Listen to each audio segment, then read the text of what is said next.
अस्सलामु अलैकुम वरहमतुल्लाहि वबरकातुहू।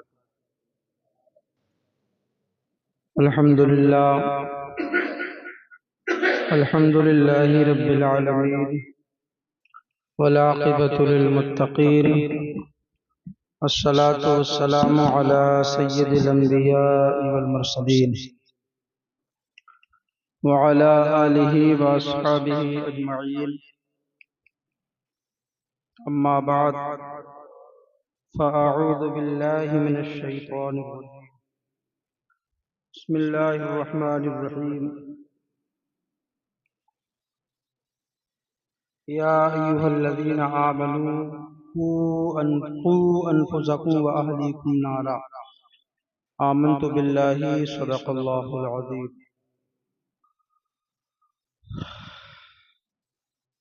या इलाही, हर जगह तेरी अता का साथ हो, जब पड़े मुश्किल शहे मुश्किल कुशा का साथ हो। या इलाही, भूल जाए नज़ा की तकलीफ को, शादी दीदार हश्र मुस्तफ़ा का साथ हो। या इलाही, जब सरे शमशीर पर चलना पड़े, रब्बे सल्लिम कहने वाले गमज़ुदा का साथ हो। हाज़रीन बज़्म, सबसे पहले बारगाह रिसालत मआब सल्लल्लाहु अलैहि वसल्लम में एक मरतबा हदिया दरूद पाक पेश करें। अल्लाहुम्मा सल्लि अला सय्यदिना व मौलाना मुहम्मदिन मअदनिल जूद वल करम व आलिहि व बारिक वसल्लम सलातन व सलामन अलैका या रसूलल्लाह या नबी अल्लाह या हबीब अल्लाह सल्लल्लाहु तआला अलैहि वसल्लम। अल्लाह रब्बुल इज़्ज़त के फज़ल व करम से हम मुसलमान हैं और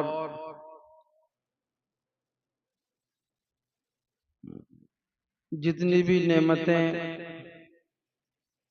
परवरदिगार ने हमें अता की हैं, ये सब सदका है आमना के लाल का,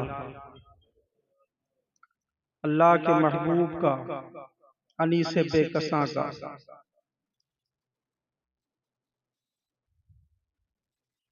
बज़ाहिर तो हम दावा भी कहते हैं और फख्र के साथ बयान करते हैं, नारे भी लगाते हैं कि हम मुसलमान हैं।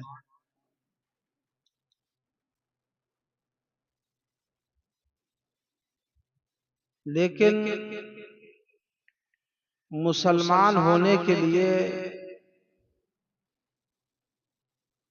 आदमी का ईमान और यकीन बहुत पुख्ता होना चाहिए।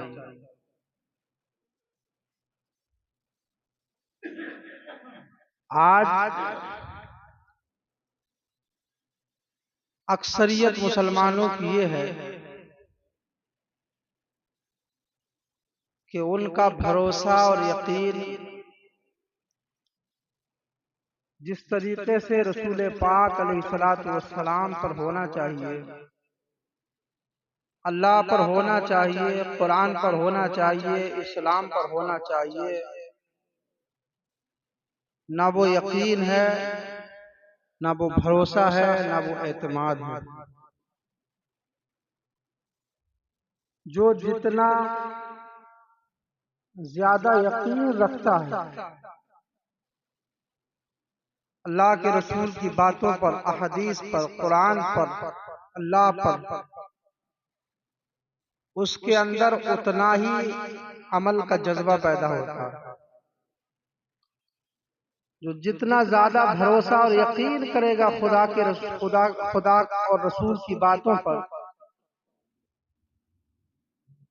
वो नेकियों का जज्बा भी पैदा होगा और गुनाहों से बचने की भी कोशिश करेगा।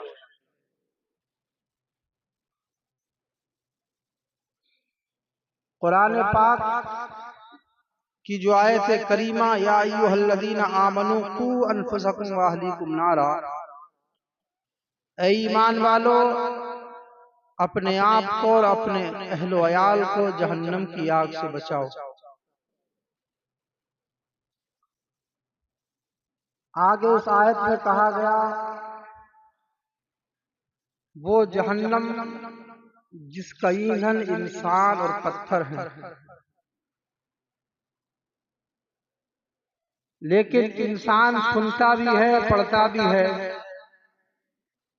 लेकिन जहन्नम से अपने आप को भी नहीं बचा रहा है, अपने आल को भी नहीं बचा रहा है। इसलिए कि हमारा रिश्ता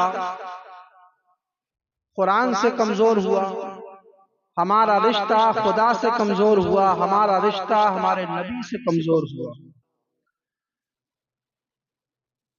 बल्कि उस शाख ने तो यहां तक कहा, बुजुर्गों ने तो यहां तक कहा कि जिस तरीके से इंसान को ये यकीन होता है कि मैं अपने माँ का बेटा हूँ, मैं अपनी माँ का बेटा हूँ, उससे कहीं ज्यादा यकीन अल्लाह के रसूल सल्लल्लाहु ताला अलैहि वसल्लम की बातों पर होना चाहिए, रसूल की हदीस पर होना चाहिए, कुरान पर होना चाहिए, खुदा पर होना चाहिए।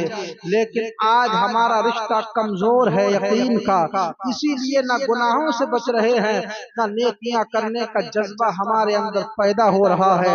आओ हम अपने असलाफ को देखते हैं, उनका यकीन अल्लाह और रसूल की जात पर कितना था। वो मुस्तफा जान रहमत पर दीवाना वार निसार होने के लिए तैयार रहा करते थे। अल्लाह अकबर। एक गांव का रहने वाला देहाती है, पैगंबर इस्लाम सल्लल्लाहु अलैहि वसल्लम ने उस देहाती से एक सौदा किया, यानी आपने घोड़ा खरीदा, और जब घोड़ा खरीदा उस वक्त कोई गवाह मौजूद नहीं था, लोगों की मौजूदगी नहीं थी, बल्कि घोड़ा बेचने वाला देहाती था और घोड़ा खरीदने वाला आमिना का लाल था। बातचीत हो गई, लेकिन इतने में उस घोड़ा बेचने वाले देहाती की नियत में बुराई पैदा हो गई, उसके दिल में लालच पैदा हो गया। उसने कहा कि मैंने घोड़ा बेचा ही नहीं, और यहाँ तक के वो आमिना के लाल से झगड़ने लगा, मुस्तफा जान रहमत से लड़ाई करने लगा, मुस्तफा जान रहमत सल्लल्लाहु अलैहि वसल्लम से कहने लगा, मैंने आपको घोड़ा बेचा ही नहीं है, मैंने आपको घोड़ा दिया ही नहीं है। अल्लाह के हबीब ने इरशाद फरमाया, तूने मुझे घोड़ा बेचा है। कहने लगा, अगर मैंने घोड़ा बेचा है तो कोई गवाह पेश करो, किसकी मौजूदगी में मैंने घोड़ा बेचा था, कोई दलील और गवाह पेश करो। आका करीम अलैहिस्सलातु वस्सलाम इरशाद फरमाते हैं, जिस वक्त खरीदो फरोख्त का मामला हो रहा था उस वक्त कोई नहीं था, मैं कहां से गवाह पेश करूं। अल्लाह समझ। इतने में एक सहाबी हज़रत खुज़ैमा रज़ियल्लाहु ताला अन्हु वो तशरीफ लाते हैं, आका करीम अलैहिस्सलातु वस्सलाम की बारगाह में हाजिर हुए, अर्ज किया, या रसूलल्लाह आपके चेहरे पर ये परेशानी कैसी, आप परेशान मालूम हो रहे हैं। आका ने इरशाद फरमाया, मैंने इस देहाती से घोड़ा खरीदा, लेकिन ये इनकार कर रहा है कि मैंने घोड़ा नहीं बेचा है, और कहता है कोई गवाह पेश करो। इसलिए में हजरत खुज़ैमा रज़ियल्लाहु ताला अन्हु ने अर्ज किया, या रसूलल्लाह मैं गवाही देता हूँ कि इस एराबी ने, इस देहाती ने घोड़ा बेचा है और आपने घोड़ा खरीदा है। आका ने इरशाद फरमाया, है खुज़ैमा तुम गवाही कैसे दे सकते हो, इसलिए कि जब घोड़ा खरीद रहा था तो उस वक्त न तुम थे न कोई दूसरा था। हजरत खुज़ैमा ने अर्ज किया, कुर्बान जाइए, दिल की तख्तियों पर लिख करके ले जाइए और इन बातों पर अमल करने की कोशिश कीजिए। हजरत खुज़ैमा ने अर्ज किया, या रसूल अल्लाह अब जब आपके कहने से हमने मान लिया, आपने कहा अल्लाह एक है, उसी की पूजा और परस्तिश की जाएगी, जब आपके कहने से जमीन पर रह करके हमने आसमानों के राज को मान लिया, हमने खुदा को एक मान लिया, हमने खुदा की जात का यकीन कर लिया, तो या रसूल अल्लाह घोड़ा बेचने वाली बात तो बहुत ही छोटी सी बात है खुदा के मुकाबले में। अल्लाह अकबर।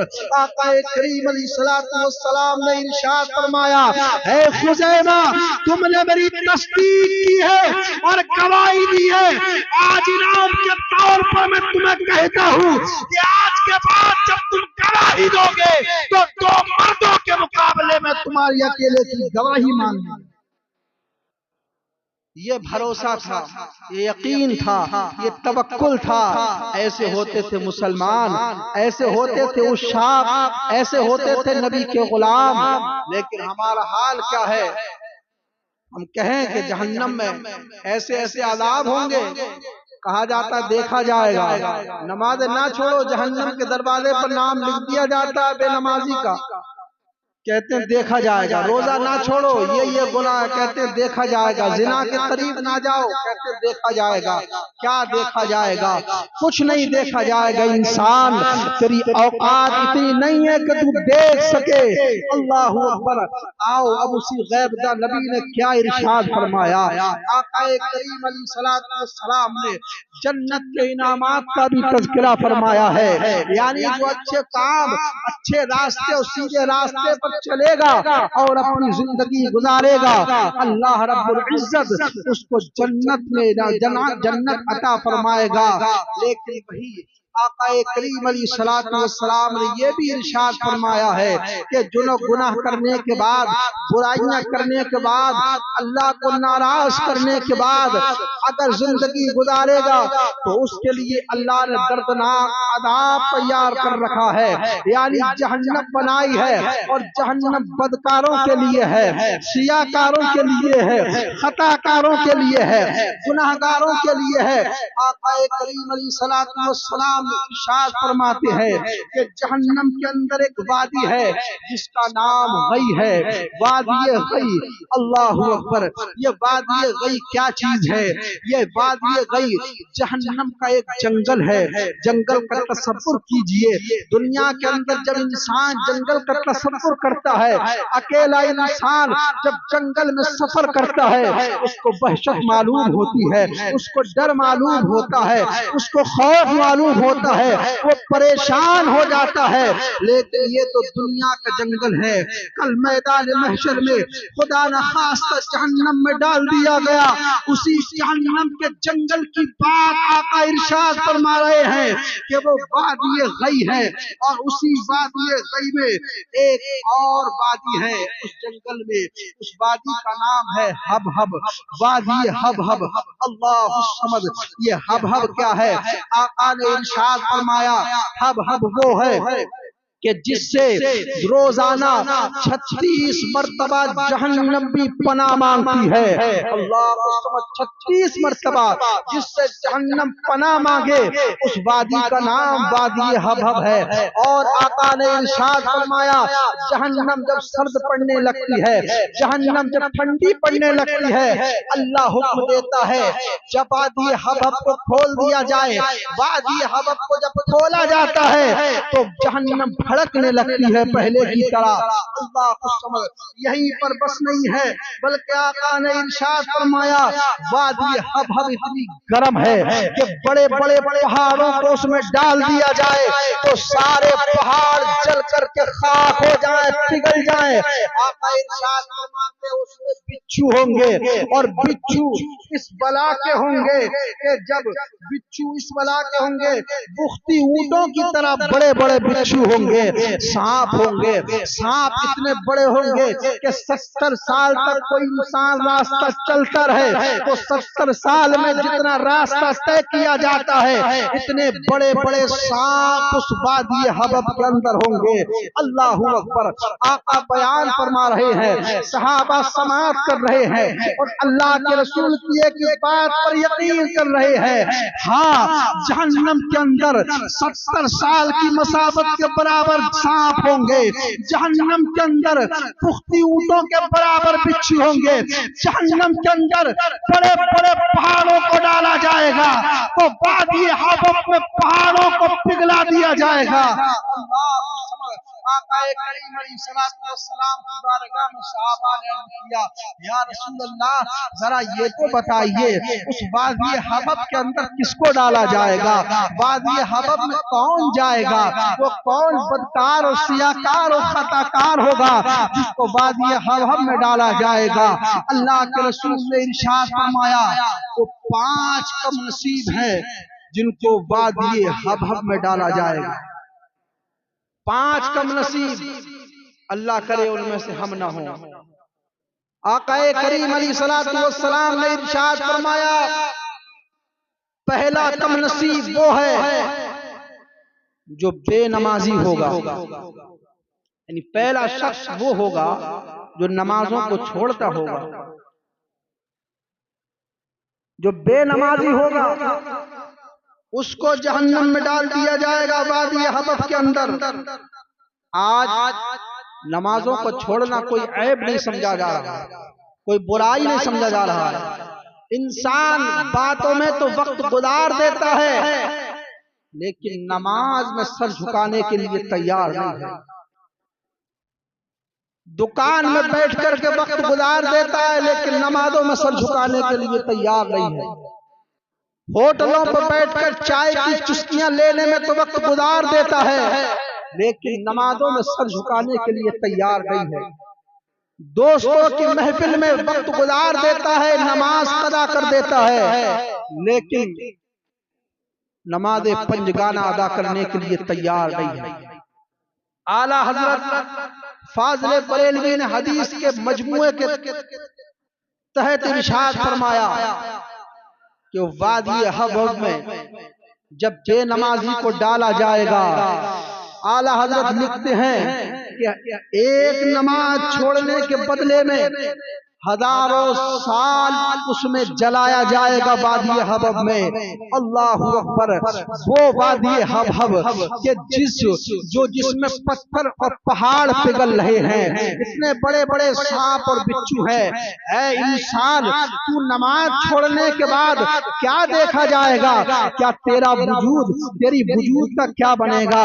तेरी हड्डियों का क्या बनेगा? तेरी पसलियों का क्या बनेगा? तुम्हारी चमड़ियों का क्या बनेगा? याद रखो, वो तो वादी हबफ है। दुनिया की आग पर 1 मिनट के लिए अपना हाथ रख करके देखो, जब अंदाजा होगा वादी हबफ का आलम क्या होगा। अल्लाह को समझ, अगर बत्ती का चटका लग जाए हम बर्दाश्त नहीं कर सकते, मई जून की गर्मी हमसे बर्दाश्त नहीं होती, अल्लाह को समझ। लेकिन वो वादी हबफ होगी जिसमें पहाड़ पिघल रहे हैं। अल्लाह अकबर। जहन्नम जिससे पनाह मांगती है।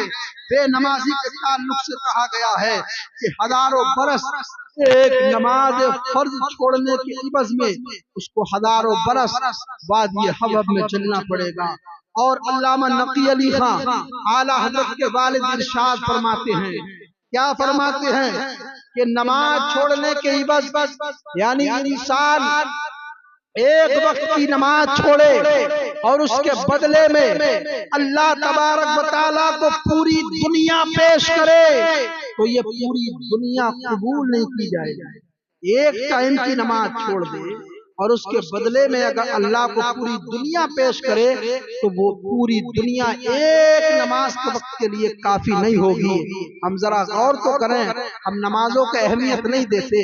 बात वही है, अगर हम अहमियत देते, यकीन करते खुदा और रसूल की जात पर, तवक्कुल और भरोसा करते, तो हमारा आलम ये न होता कि हमारी नमाजें कज़ा होती, हमारा आलम ये न होता कि हमारे फर्ज रोजे छूटते, हमारा आलम ये न होता कि हमारी ज़कात छूटती, हमारा आलम ये ना होता कि हम झूठ बोलते।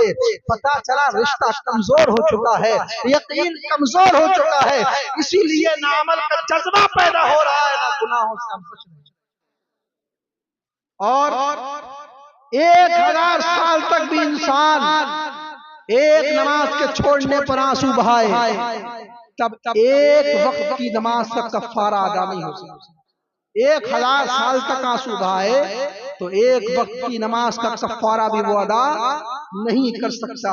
मनकूल है, एक अल्लाह के वली ने शैतान से पूछा, जब मुलाकात हुई, वो कहने लगे अल्लाह के वली कि आज एक ऐसा राज मैं शैतान से निकलवाऊंगा कि मुझसे पहले किसी ने ऐसा राज नहीं निकलवाया होगा। शैतान से मुलाकात हुई, शैतान से कहा, ऐ शैतान, आज तू मुझे ये बता कि मैं इंसान अगर शैतान बनना चाहे तो उसके लिए क्या करना पड़ेगा? कहने लगा ये तो बहुत आसान है, इंसान अगर शैतान बनना चाहे तो कहा कि बता तू मुझे। शैतान ने कहा कि वो झूठी कस्में खाए और नमाज को छोड़ता चला जाए, वो शैतान बन जाए। झूठी कस्में खाने वाले को शैतान कहा गया। शैतान वो लोग जो झूठी कस्में खाते हैं, शैतान खुद कह रहा है कि झूठी कस्में खाने वाला शैतान होता है, शैतान बन जाता है, और फिर नमाजों को छोड़ने वाला भी शैतान बन जाता है। अल्लाह के वली ने जब ये राज उससे निकलवा लिया तो अल्लाह के वली ने कहा, मैं अल्लाह की कसम खा करके कहता हूँ, आज के बाद मैं झूठी कसम नहीं खाऊंगा और आज के बाद नमाज नहीं छोड़ूंगा। शैतान झुंझला करके कहने लगा, मैं भी अल्लाह की कसम खाता हूँ, आज के बाद मैं किसी को सच्ची नसीहत नहीं करूंगा। यह है नमाज छोड़ने का बवाल और झूठी कसम खाने का बवाल।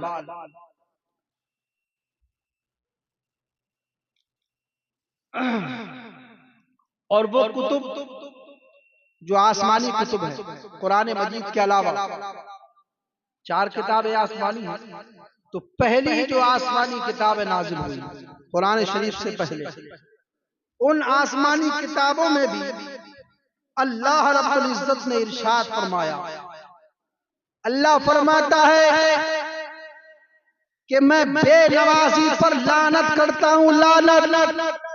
और अगर मुझे अपनी रहमत का ख्याल न होता तो बेनमाजी की 70 नस्लों तक मैं लानत फरमाता। 70 नस्लों, यानी बेनमाजी पर अल्लाह की लानत, फरिश्तों की लानत। अल्लाहू अकबर। आका इरशाद फरमाते हैं कि बेनमाजी जो हुआ करता है उस पर लानत हुआ करती है। और फकी अबुल लैथ समरकंदी ने तो यहाँ तक फरमाया कि हुजूर ने फरमाया, जो बेनमाजी हो उसके लिए ज़कात ना दो, बेनमाजी के लिए ज़कात ना देने का हुक्म दिया अल्लाह के रसूल ने। और फरमाया, जो बेनमाजी हो उसको ज़कात ना दो, जो बेनमाजी हो उसे सलाम ना करो, जो बेनमाजी हो उसकी सोहबत में ना बैठो, इसलिए कि जो बेनमाजी होता है जहां होता है उसको लानत होती है। इतना खतरनाक मामला बेनमाजी का। लेकिन आज नमाजों को छोड़ना कोई ये भी नहीं समझ रहा, छोड़ रहा, सोच रहा है कि जो मन में आए वो करें, हमारी मर्जी, जुमा पढ़े, ईद पढ़े, हम क्यों पंजगाना नमाज पढ़े, अभी हमारी उम्र क्या हुई है। खुदारा ये खुदा का कर्ज है और इंसान को अल्लाह ने इसीलिए पैदा भी किया है। इंसान की जिंदगी का मकसद जो है वो यही है, जिंदगी आमद बराए बंदगी, जिंदगी बेबंदगी शर्मिंदगी। जिंदगी असल वही है जिसमें बंदगी हो, और जिसमें बंदगी नहीं वो जिंदगी नहीं बल्कि शर्मिंदगी है। और बेनमाजी के बारे में मनकूल है कि बरोज़े क़यामत जब बुलाएगा तो 3 इबारतें लिखी होंगी, जिसमें से एक इबारत यह है कि उसकी पेशानी पर लिखा होगा कि ये अल्लाह की रहमत से महरूम है, इसलिए कि इसने अल्लाह का हक अदा ना किया, अल्लाह की इबादत न की, अल्लाह की नाफरमानी की इसने, इसलिए ये महरूम है, महरूम। हदीसें और भी हैं इसके ताल्लुक से, नमाज छोड़ने की वईद और है, लेकिन मुझे आगे बात करनी है। इशारा कर दिया नमाजों की पाबंदी करें। अल्लाह ने जो फर्ज नमाज हमारे ऊपर फर्ज की है, फर्ज नमाजों को, पंजगाना नमाजों को उनके औकात में, उनके वक्तों में हम अदा करते रहे। अल्लाहू अकबर।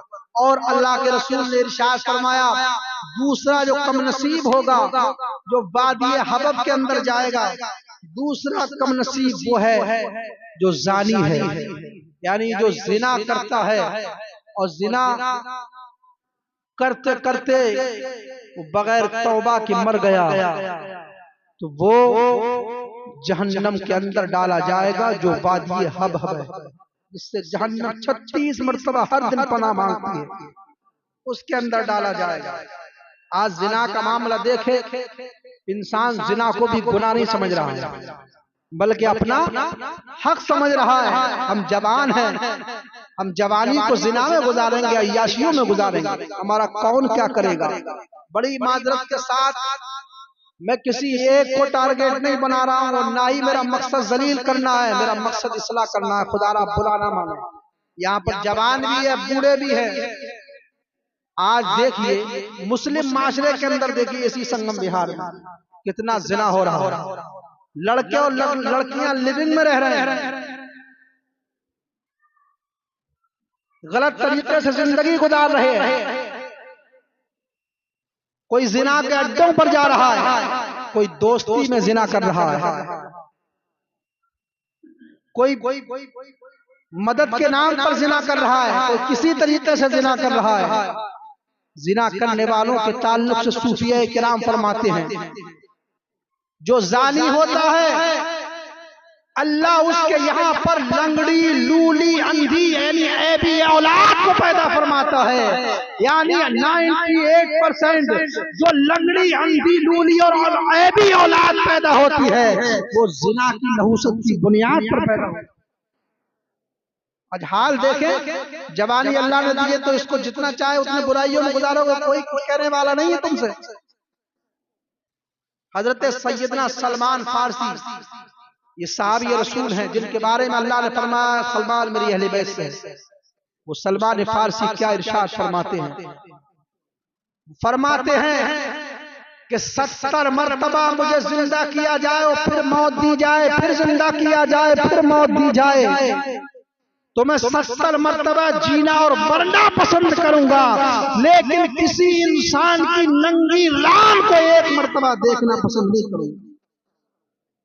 जिना नहीं, नंगी रान को। जानते हो मरने में कितनी तकलीफ होती है, जो झटके लगाए जाते हैं मौत के वक्त रूह निकालने में। 313 तलवार एक वक्त में मारी जाए, किसी में और भी ज्यादा का जिक्र है। एक साथ 313 तलवार, सैकड़ों तलवारें मारी जाए और मौत का एक झटका दिया जाए, तो मौत के एक झटके से भी कम वो 313 तलवारों की जो तकलीफ होगी वो कम होगी। कितने वक्त झटके दिए जाते हैं। एक झटका दिया, रूह पैरों की उंगलियों से निकल करके पंजे में आ गई। एक झटका दिया, पंजे से निकल करके टखने में आ गई। एक झटका दिया, टखने से निकल करके पिंडली में आ गई। एक झटका दिया, पिंडली से निकल करके घुट्टे में आ गई। इसी झटकों के साथ इंसान की रूह को निकाला जाता है। हजरत सलमान फारसी यही बताना चाहते हैं कि किसी इंसान की नंगी को देखना ये मौत की तकलीफ से ज्यादा खतरनाक है।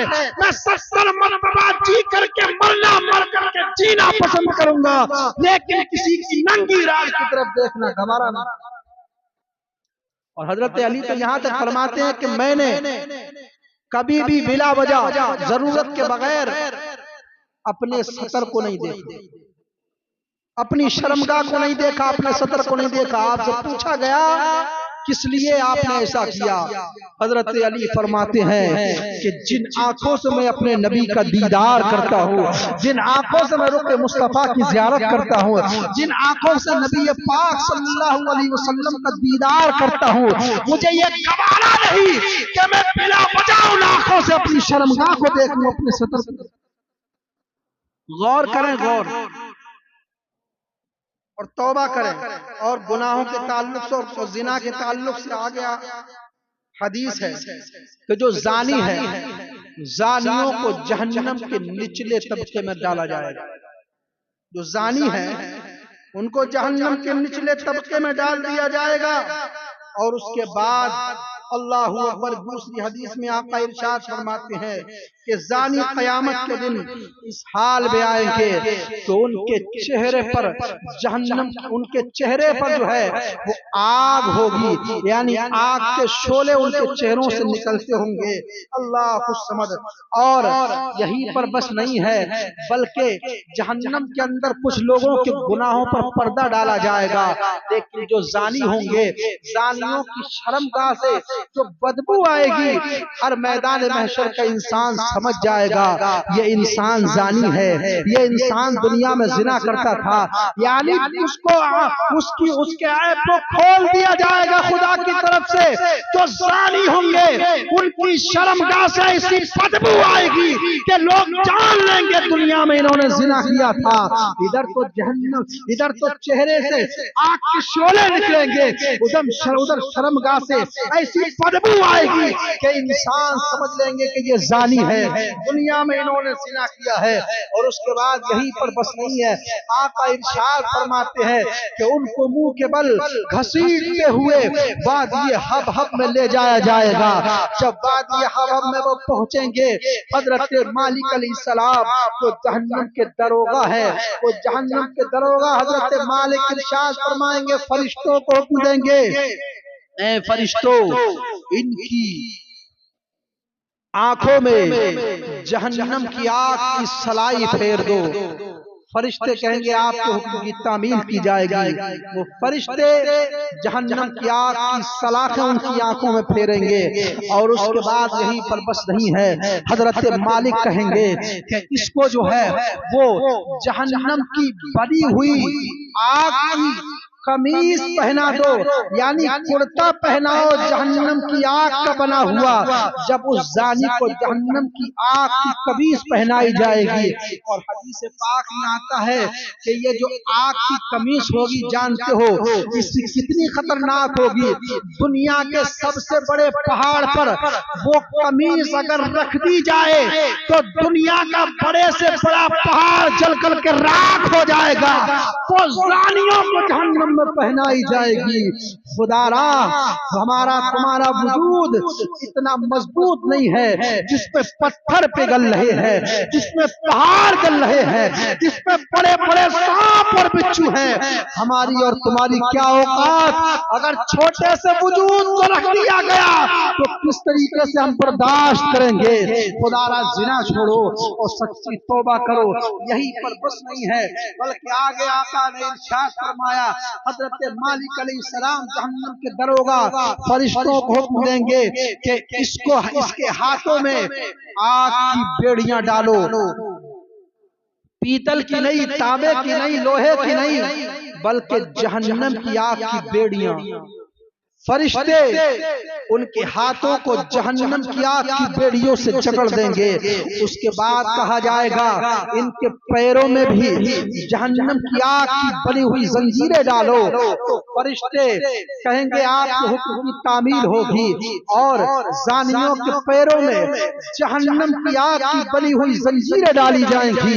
अल्लाह को समझिए सारा मामला होगा। खुदारा कैसे बर्दाश्त करोगे? आज मई जून की गर्मी बर्दाश्त नहीं हो सकती, आज अगरबत्ती का चटका बर्दाश्त नहीं हो सकता, आज हम एक मिनट दुनिया की आग को बर्दाश्त नहीं कर सकते, तो उस बाद ये हबब की गर्मी, शिद्दत, तपिश और आग कैसे बर्दाश्त करेंगे? मैं ये कहना चाहता हूँ कि गुनाहों की नहुसत बहुत बुरी हुआ करती है। खुदारा जहन्नम की आग को पेशे नजर रखो और जिना से तौबा करो। यहीं पर बस नहीं है, बल्कि जब उनकी आंखों के अंदर फरिश्ते जहन्नम की आग की सलाखें फेरेंगे, वो चीखेंगे, रोएंगे, तड़पेंगे, चिल्लाएंगे और कहेंगे, फरिश्तों थोड़ी देर के लिए, कम से कम एक लम्हे के लिए भी अज़ाब हमसे दूर कर दो। फरिश्ते कहेंगे वो अरहमुर राहिमीन है, वो रहमान है, वो रसत्तार है, वो रहीम है। आज वो रहीम कदम फरमा रहा है, तुम्हारे ऊपर नजर डाल रहा है, तो भला हम किस तरीके से तुम्हारे ऊपर रहम कर सकते हैं? हमारी क्या औकात और हैसियत है? मैं ये कहना चाहता हूँ, जो जानी है, दुनिया में जिना करते हैं, उनके ताल्लुक से कुरान कहता है, वला तक़रबुज़ ज़िना इन्नहु काना फ़ाहिशतुन व साअ सबीला। जानी यानी जिना के करीब ना जाओ, इसलिए ये रास्ता बुराइयों का रास्ता है, ये रास्ता गुनाह का रास्ता है। जिना के करीब ना जाओ। और भी बहुत सारी वईदें हैं, हदीस आई है, अजाब है, लेकिन बस इशारा कर दिया मैंने। खुदारा मुस्लिम माशरे को बदनाम ना करो और माशरे में नहूसत ना फैलाओ। अगर चाहते हो कि तुम्हारी औलाद सही सालिम और बेऐब पैदा हो तो जिना से तौबा करो, जिना के करीब ना जाओ, और जितने गुनाह हुए हैं सब जिना से तौबा करने के बाद आका की बारगाह में अर्ज करो, मैं मुजरिम हूँ आका, मुझे साथ ले लो, ये रास्ते में है जा बजा खाने वाले। आका इरशाद फरमाते हैं, 5 लोगों का जिक्र नहीं, बस एक का जिक्र और सुन लो कि जो तीसरा है, जो कम नसीब, जो वादी हबम में डाला जाएगा, वो है जो नशा करता है। नशा करने वाला। आज देखा जाए इंसान अलग अलग तरीके से नशा करते हैं। कोई शराब के नाम पर नशा करता है, कोई एमडी के नाम पर नशा करता है, कोई गांजा और चरस के नाम पर नशा करता है, कोई किसी चीज को लेकर के नशा करता है। नशा करने के अलग अलग तरीके इंसान ने बना रखे हैं। खुदारा नशा से परहेज करो। नशा करने वालों को कल वादी हबम में डाला जाएगा और नशा करने वाले कयामत में इस हाल में आएंगे। आका इरशाद फरमाते हैं कि उनकी आंखों से खून निकल रहा होगा, खून, यानी वो रोएंगे तो खून रोएंगे, आंसू नहीं निकलेगा बल्कि खून के आंसू रोएंगे, आंखों से खून निकल रहा होगा। और आका ने यहाँ तक इरशाद फरमाया कि हर नशा आवर चीज जो है वो हराम है, हराम। और कुरान पाक में अल्लाह ने फरमाया या अय्युहल्लज़ीना आमनू इन्नमल खम्रु वल मैसिरु वल अंसाबु वल अज़लामु रिजसुम मिन अमलिश शैतान फज्तनिबूहु लअल्लकुम तुफ्लिहून। अल्लाह इरशाद फरमाता है, ईमान वालो, जुए के करीब ना जाओ, नशे के करीब ना जाओ, पासे के करीब न जाओ, बुत परस्ती के करीब न जाओ। और ये सब मिन अमल शैतान, ये सब शैतान के काम है। जुआ शैतानी काम है, शराब शैतानी काम है, नशा शैतानी काम है, और पासा शैतानी काम है, बुत परस्ती शैतानी काम है। आका ने इरशाद फरमाया जो नशा को हलाल समझ करके करता है वो बुत परस्त की तरह काम करता है। और जिन आलात के साथ वो नशा करता है, कल बरोज़े क़यामत जब उसको लाया जाएगा नशा करने वाले को, तो वो सारे आलात जिनके जरिए वो नशा करता है उसके गले में लटके हुए होंगे और उसके मुंह से जो है वो पाखाने की उल्टियां हो रही होगी। एक तो ये कि जिनके जरिए वो नशा करता था उसके गले में लटका दिए जाएंगे, दूसरी चीज उसके मुंह से जो है वो पाखाने की उल्टी हो रही होगी। यानी नशा नापाक चीज है। दुनिया में अल्लाह ने नशा के करीब से, नशा के पास जाने से रुकने का हुक्म दिया, लेकिन अपनी जबान को नापाक किया, अपने पेट को नापाक किया, अपने आप को नापाक किया नशा करके। आज जहन्नम के अंदर जब डाला जाएगा तो मुंह के अंदर से पाखाने की उल्टी हो रही होगी। खुदारा चेहरा उसका ऐसा होगा, या तो बंदर की तरह होगा या तो सुअर की तरह होगा।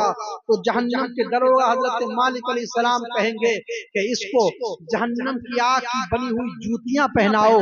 उसको आग की जूतियां पहनाई जाएंगी जिससे उसका सर जो है, उसका भेजा जो है वो हांडी की तरह खोलता होगा और आंख के जरिए, नाक के जरिए, कान के जरिए उसका दिमाग निकल निकल करके बाहर रहा होगा।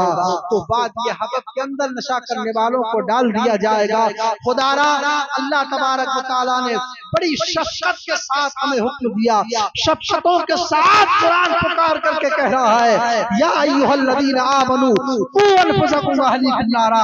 ऐ ईमान वालो, अपने आप को और अपनी आल को जहन्नम की आग से बचाओ। हमारा बलीन फरीजा ये है कि हम रसूल के फरामीन पर सख्ती के साथ अमल करें, यकीन के साथ अमल करें, कुरान पर अपने यकीन के साथ अमल करें, खुदा की जात पर यकीन के साथ अमल करें। इंशाअल्लाह नेकियों का जज्बा भी पैदा होगा और गुनाहों से बचने की तदबीर भी पैदा होगी। अस्तगफिरुल्लाह रब्बी मिन कुल्लि ज़ंबिन व अतूबु इलैह। कलमा तय्यबा पढ़ लीजिए, ला इलाहा इल्लल्लाह मुहम्मद रसूलुल्लाह। एक ऐलान ये है कि उर्स ताज शरिया आने वाला है।